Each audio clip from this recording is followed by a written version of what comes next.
ऐसे बहुत आजवरी प्रत्येक शतका माझारी पूर आले वरच्यावरी ते वर्णण्या अशक्य मी.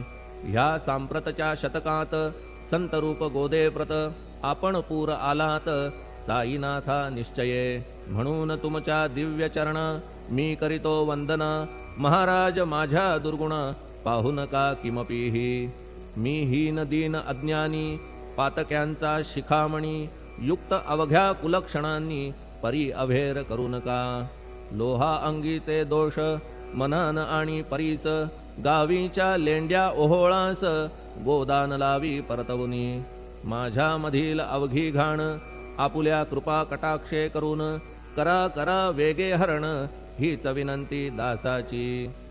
परिसाचा संग होऊन लोहाचे ते लोहपण जरी न होय गुरुवरा हरण तरी हीनत्व परिसासी. मला पापी ठेवू नका आपण हीनत्व घेऊ नका. आपण परीस मी लोह देखा माझी चाड आपणाते. बालक अपराध सदैव करीते परी न माता रागावते. हे आणून ध्यानाते कृपा प्रसाद करावा. हे साईनाथ सद्गुरु तूच माझा कल्पतरू. भवाब्धीचे भव्यतारू तूच अससी निश्चये. तू कामधेनू चिंतामणी तू ज्ञाननभीचा वासरमणी. तू सद्गुणांची भव्य खाणी अथवा सोपान स्वर्गीचा. हे पुण्यवंता परमपावना हे शांतिमूर्ती आनंद घना. हे चित्स्वरूपा परिपूर्ण हे भेदरहिता ज्ञानसिंधो.